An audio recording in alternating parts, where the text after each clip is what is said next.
Bonjour tout le monde, c'est Elisa Tella, j'espère que vous allez bien. Aujourd'hui, je vous fais une petite vidéo pour vous expliquer comment j'ai fait pour me remettre en question vis-à-vis de mon eczéma et à essayer de savoir d'où est-ce qu'il venait. A tout de suite.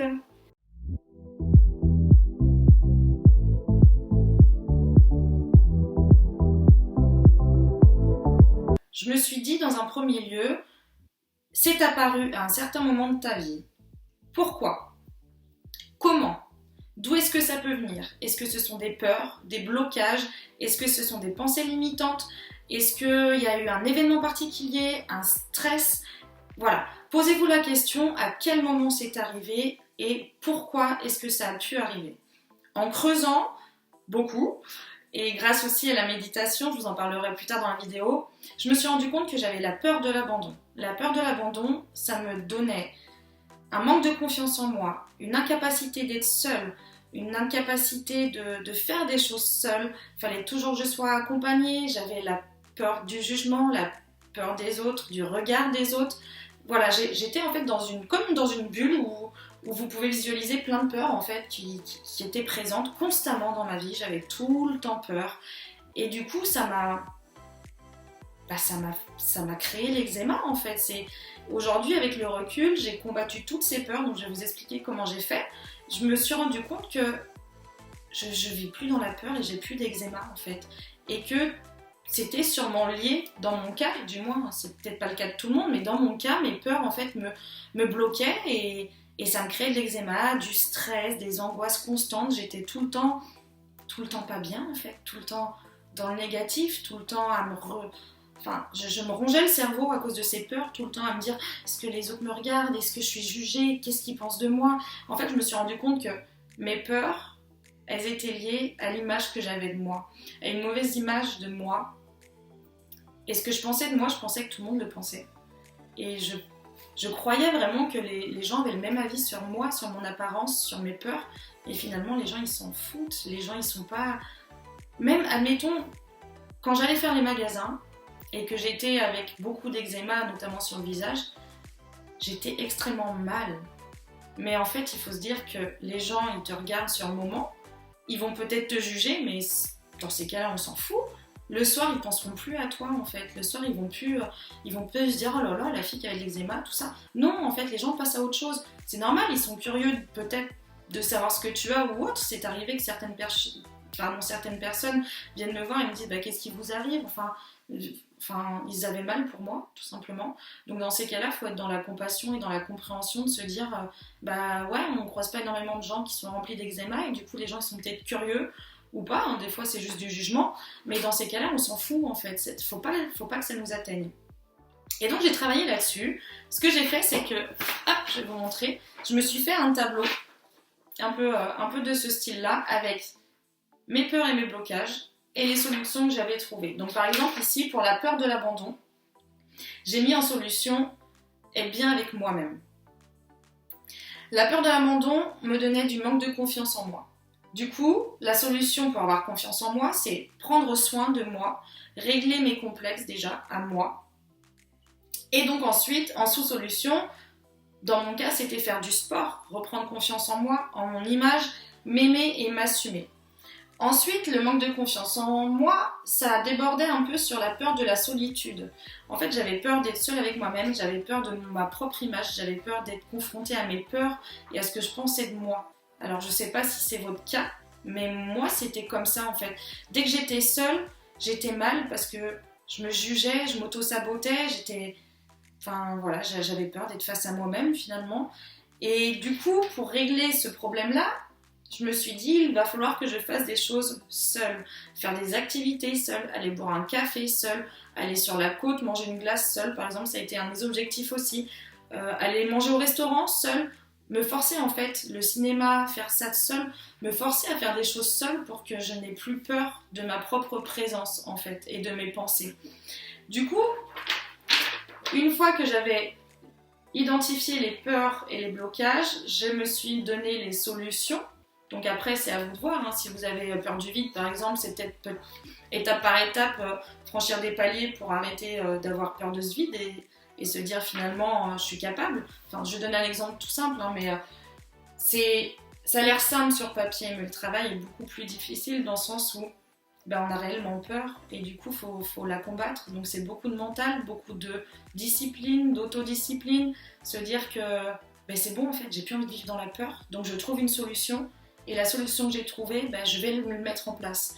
Et donc, quand j'ai mis tout ça en place, excusez-moi, je me suis rendu compte qu'en fait, ça m'a apporté beaucoup. Parce que plus j'ai combattu cette peur de l'abandon, mieux je me sentais, plus j'étais capable d'être seule avec moi-même, plus j'étais capable de m'assumer, de prendre confiance en moi. Et donc finalement, tout ça, je me rends compte aujourd'hui que je n'ai plus rien, que ça m'a apporté l'indépendance, la positivité et surtout la liberté dans ma tête.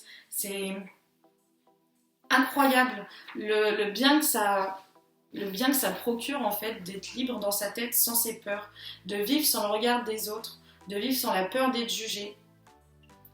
Je vais vous donner une anecdote rapide. À l'époque, à aucun moment je serais allée sur la plage. Et ça, j'en ai parlé déjà dans ma dernière vidéo, mais parce que pour moi, c'est quelque chose d'incroyable en fait. Pour quelqu'un, pour les autres, ça va être normal.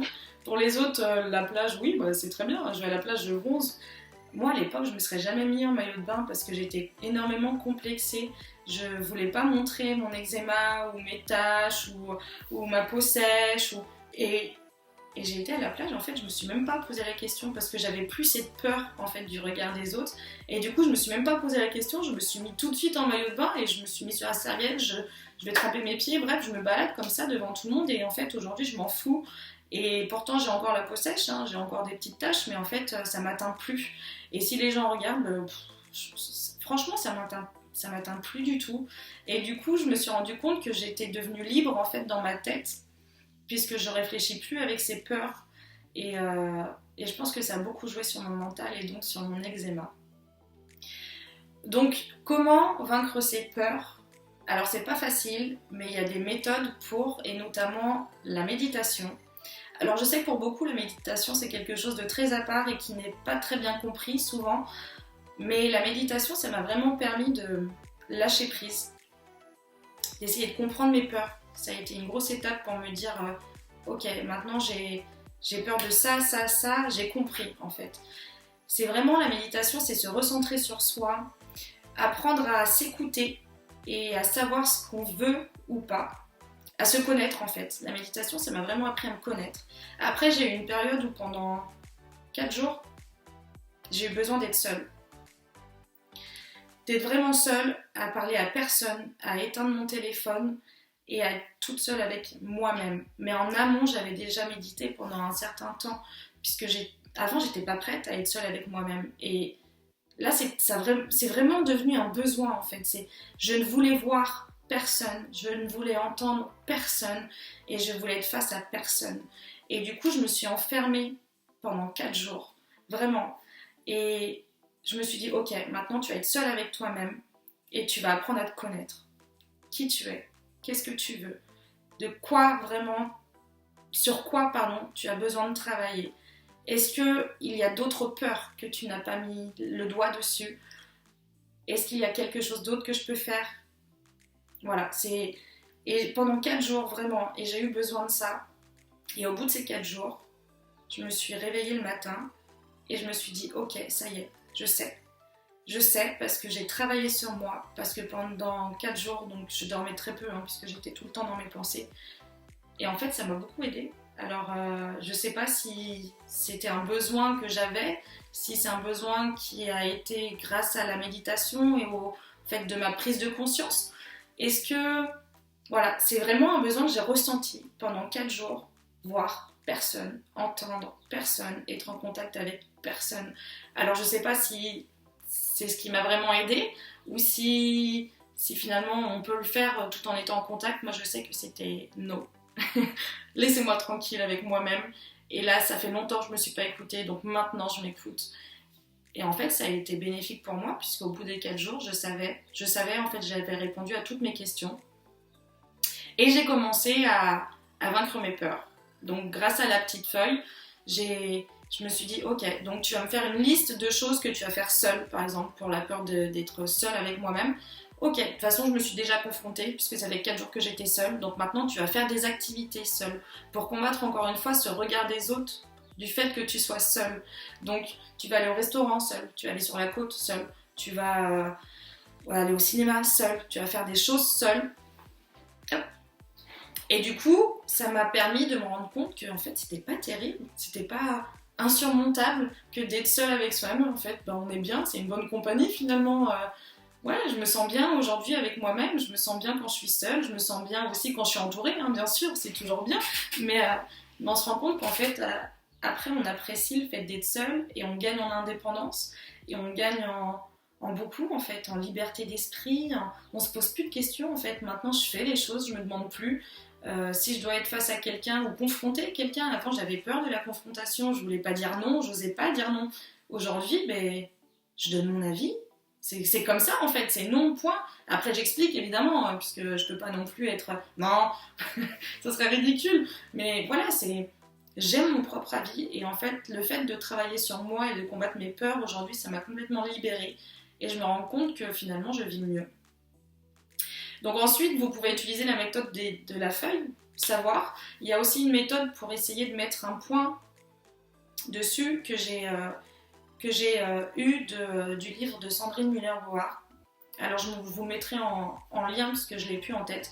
En fait, elle explique qu'elle fait la grille de ma feuille, sauf que à chaque fois qu'elle a une peur, elle marque à quelle heure, elle marque quel genre de peur, où est-ce que ça a été et le sentiment qu'on a ressenti. Donc par exemple, je sais pas, 10h30 au boulot, le jour aussi, on m'a regardé bizarrement à cause de mon eczéma par exemple. Est-ce que ce que j'ai ressenti, donc peut-être le jugement ou le fait de se sentir mal, de se sentir humilié, ou enfin tout ça en fait ça vous permet aussi de mettre le doigt sur vos peurs et les sensations que ça vous donne, les sentiments que ça vous procure et en fait d'aller à l'encontre de tout ça encore une fois pour avancer en fait et pour se libérer l'esprit tout simplement. Je sais pas si encore une fois cette vidéo est claire et si elle peut vous aider. Le conseil en fait de la vidéo c'est prenez du temps pour vous connaître et pour affronter vos peurs. C'est pas facile et effectivement ça fait très peur aussi, mais sachez qu'une fois que c'est fait, on est libéré et qu'on vit mieux. Et moi la preuve aujourd'hui l'eczéma, j'en ai très peu, j'en ai presque plus et je pense que ça a été aussi encore une fois une étape.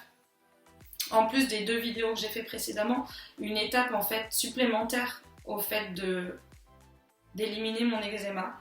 Donc je vous invite aussi à aller voir mes 2 vidéos précédentes. Et voilà, je pense que cette vidéo est terminée. Laissez-moi un commentaire si vous voulez en savoir plus. Si c'est pas assez clair, dites-le moi aussi. Et voilà, je vous invite à vous abonner si toutefois c'est pas encore fait. Je compte parler de l'eczéma, mais aussi du développement personnel, de comment avancer dans sa vie, comment mettre les choses au clair, comment se relever. Et donc voilà, je vous souhaite une bonne fin de journée. Sachez que la vie est belle et qu'il faut en profiter. Alors allez-y à fond, assumez-vous, aimez-vous, n'ayez plus peur. Je vous fais de gros bisous. Bye bye!